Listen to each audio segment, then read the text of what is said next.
সম্প্রতি ইংল্যান্ডের মাটিতে ৫টি টেস্টের একটি সিরিজ খেলতে গিয়েছে ভারতীয় দল। লিডসে সিরিজের প্রথম টেস্টে মুখোমুখি হয়েছে ভারত ইংল্যান্ড। টসে জিতে ইংল্যান্ড ভারতকে ব্যাট করতে পাঠায় এবং ভারতের ৩জন ব্যাটার সেঞ্চুরি হাঁকান। এরপর ৪৭১ রানে ভারতের প্রথম ইনিংস শেষ হয়। এই নিয়ে আমরা যোগাযোগ করেছিলাম প্রাক্তন ক্রিকেটার তথা বিশিষ্ট ক্রীড়াবিদ যুধাজিৎ মুখার্জির সঙ্গে। আসুন সরাসরি শুনে নি উনি কি বলছেন। Hello, good morning.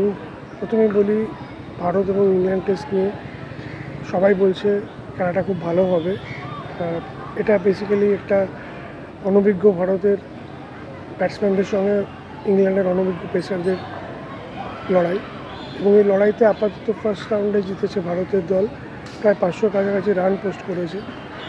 এটা নিয়ে অনেক বিতর্ক হচ্ছে যে ইংল্যান্ডের অধিনায়ক বেন স্টোকস কেন টস জিতে ফিল্ডিং নিলেন এরকম একটা ব্যাটিং উইকেটে। কিন্তু আমরা দেখেছিলাম একটুখানি আকাশ মেঘলা ছিল এবং অনেকেই বলেছে পিচটা একটু ভিজে ছিল। তো তার কারণটা আরেকবার বোঝা গেল যখন বুমরা বল হাতে ভয়ঙ্কর হয়ে উঠল একদম পাটা উইকেটে, যখন ইংল্যান্ড ব্যাট করতে নামলো দ্বিতীয় দিনে।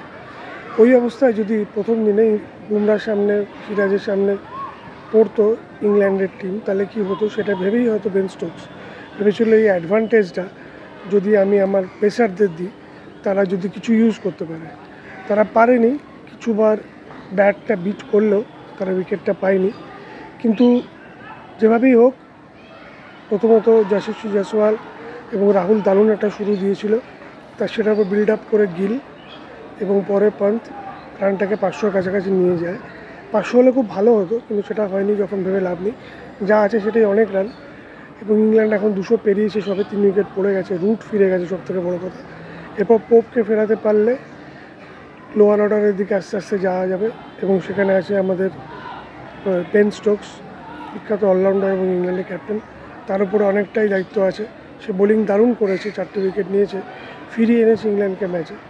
কিন্তু এখনও কাজ শেষ হয়নি। ইংল্যান্ড চাইবে কোনোভাবে অ্যাটলিস্ট ৫০০ ৫৫০ করতে, যদি এবং প্রথম উদ্দেশ্য হবে ইন্ডিয়ার ভারতবর্ষের রানের তাড়াতাড়ি যাওয়া, তারপরে ৫০০ ৫৫০ করতে।